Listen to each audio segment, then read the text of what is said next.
ಶ್ರೀ ಗುರುಭ್ಯೋ ನಮಃ. ನಿಮ್ಮೆಲ್ಲರಿಗೂ ತಿಳಿದಂತೆ ನಾವು ಮಾಘ ಮಾಸದ ಪುರಾಣ ಕಥೆಗಳನ್ನು ಕೇಳುತ್ತಾ ಬರುತ್ತಿದ್ದೇವೆ. ಇವತ್ತಿನ ದಿನ 27ನೇ ಅಧ್ಯಾಯ. ಹುಟ್ಟಿದ ತಕ್ಷಣ ತಾಯಿಯನ್ನು ಕಳೆದುಕೊಂಡ ಆ ಬಾಲಕನು ಕಾಡಿನಲ್ಲಿ ಅನಾಥನಾಗಿರುವ ಅವನನ್ನು ಕಾಪಾಡುವವರು ಯಾರು? ಶ್ರೀಹರಿಯರಲ್ಲದೆ ಆ ಶಿಶುವಿಗೆ ಬೇರೆ ದಿಕ್ಕಿಲ್ಲವೇ? ಇಡೀ ರಾತ್ರಿ ಅತ್ತು ಆ ಮಗುವು ಬಳಲಿದನು. ಆಯಾಸದಿಂದ ಅವನಿಗೆ ನಿದ್ರೆ ಹತ್ತಿತು. ಆ ಜಾಗದಲ್ಲಿ ಒಂದು ತುಳಸಿ ಗಿಡವಿತ್ತು. ನಿದ್ದೆಯಲ್ಲಿ ಆ ಮಗುವು ತುಳಸಿಯನ್ನು ತನಗೆ ತಿಳಿಯದಂತೆ ಸ್ಪರ್ಶಿಸಿದನು. ಆದ್ದರಿಂದ ಅವನಿಗೆ ಯಾವ ತೊಂದರೆಯೂ ಆಗಲಿಲ್ಲ. ಬೆಳಗಾಯಿತು.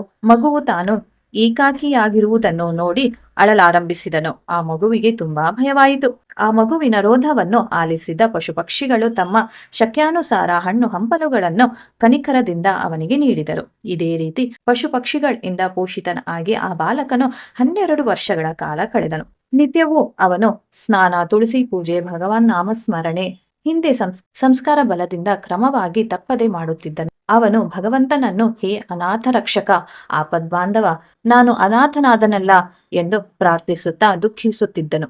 ಆಗ ಆಕಾಶವಾಣಿಯೊಂದು ಹೀಗೆ ನುಡಿಯಿತು: ಮಗು, ಚಿಂತಿಸಬೇಡ. ಇಲ್ಲೇ ಸಮೀಪದಲ್ಲೇ ಕೊಳವೊಂದಿದೆ. ಈಗ ಮಾಘ ಮಾಸವೂ ಬಂದಿದೆ. ಆದ್ದರಿಂದ ನೀನು ಆ ಕೊಳದಲ್ಲಿ ನಿತ್ಯವೂ ಪ್ರಾತಃ ಕಾಲದಲ್ಲಿ ಎದ್ದು ಸ್ನಾನ ಮಾಡಿದರೆ ಸ್ವಲ್ಪ ಕಾಲದಲ್ಲೇ ನಿನಗೆ ಶ್ರೀಮನ್ನಾರಾಯಣ ದಿವ್ಯ ದರ್ಶನವಾಗುತ್ತದೆ. ಆ ಬಾಲಕನು ಆಕಾಶವಾಣಿಯ ಸೂಚನೆಯಂತೆ ನಿತ್ಯವೂ ಕೊಳದಲ್ಲಿ ಸ್ನಾನ ಮಾಡಿ ಭಗವನ್ ನಾಮಸ್ಮರಣೆ ಮಾಡತೊಡಗಿದನು. ಮಗುವಿನ ಶುದ್ಧ ಭಕ್ತಿಗೆ ಶೀಘ್ರದಲ್ಲೇ ಒಲಿದ ಲಕ್ಷ್ಮೀನಾರಾಯಣರು ಪ್ರತ್ಯಕ್ಷರಾಗಿ ಅವನನ್ನು ಆಶೀರ್ವದಿಸಿ, ಮಗು, ನಿನಗೆ ಏನು ಬರಬೇಕು ಎಂದು ಕೇಳಿದರು. ಆ ಬಾಲಕನು, ಸ್ವಾಮಿ, ನನ್ನ ತಾಯಿ ತಂದೆಗಳು ಯಾರೂ ನನಗೆ ತಿಳಿಯದು. ನನ್ನ ಪೋಷಣೆಯನ್ನು ಮಾಡಲು ಯಾರೂ ಇಲ್ಲ. ಜನಿಸಿದ್ದಾಗಿನಿಂದ ನಾನು ಅನಾಥನಾಗಿ ಬೆಳೆದೆ. ನನಗೆ ಸುಖ ಎಂದು ತಿಳಿಯದು. ನನ್ನನ್ನು ರಕ್ಷಿಸುವವರು ಪಶು ಪಕ್ಷಿಗಳೇ ಆಗಿದ್ದಾರೆ. ಈಗ ನನಗೆ ಯಾವ ವರವೂ ಬೇಡ. ನನ್ನನ್ನು ನಿನ್ನ ಬಳಿ ಕರೆದುಕೊಂಡು ಹೋಗು ಎಂದು ಪ್ರಾರ್ಥಿಸಿದರು. ಆಗ ಶ್ರೀಹರಿಯು, ಹೇ ರಾಜಪುತ್ರನೇ, ನೀನು ಇನ್ನು ಅನೇಕ ವರ್ಷಗಳ ಕಾಲ ಧರ್ಮ ರಕ್ಷಣೆ, ಪ್ರಜಾಪಾಲನೆಯನ್ನು ಮಾಡಬೇಕಾಗಿದೆ. ನಿನ್ನ ತಂದೆಯಾದ ಸುಲಕ್ಷಣ ಮಹಾರಾಜನು, ನಿನ್ನ ತಾಯಿಯು ಮುದುಕರಾಗಿದ್ದಾರೆ. ಅವರು ನಿನ್ನ ವಿಹಾರದಿಂದ ಅತೀತ ದುಃಖಿತರಾಗಿದ್ದಾರೆ.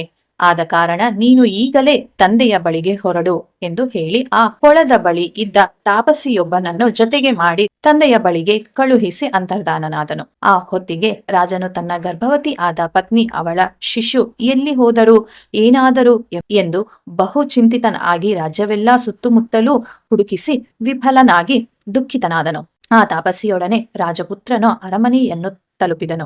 ರಾಜನಿಗೆ ಆ ಋಷಿಯು ರಾಜಪುತ್ರನ ವಿಚಾರವನ್ನು ತಿಳಿಯಪಡಿಸಿದನು. ಇದರಿಂದ ಆನಂದಭರಿತನಾದ ಸುಲಕ್ಷಣ ಮಹಾರಾಜನು ಕಳೆದುಕೊಂಡ ಮಗನನ್ನು ಆಲಿಂಗಿಸಿಕೊಂಡು ತಾಪಸಿಯನ್ನು ಸತ್ಕರಿಸಿ ಮಗನ ರಾಜ್ಯಾಭಿಷೇಕಕ್ಕೆ ಸಿದ್ಧಪಡಿಸಿದನು. ಸುಧರ್ಮ ಎಂದು ನಾಮಕರಣ ಮಾಡಿದನು. ಅವನಿಗೆ ಪಟ್ಟಾಭಿಷೇಕವನ್ನು ವೈಭವದಿಂದ ನೆರವೇರಿಸಿದನು. ಹೀಗೆ ಮಾಘ ಸ್ನಾನ ಫಲದಿಂದ ದುಃಖಿತನಾದ ಅನಾಥನಾಗಿದ್ದ ಬಾಲಕನು ರಾಜನಾದನೆಂಬಲ್ಲಿಗೆ ಸ್ಕಾಂದ ಪುರಾಣ ಅಂತರ್ಗತ ಮಾಘ ಮಾಸದ ಮಹಾತ್ಮೆಯ 27ನೆಯ ಅಧ್ಯಾಯವು ಸಂಪೂರ್ಣವಾಯಿತು.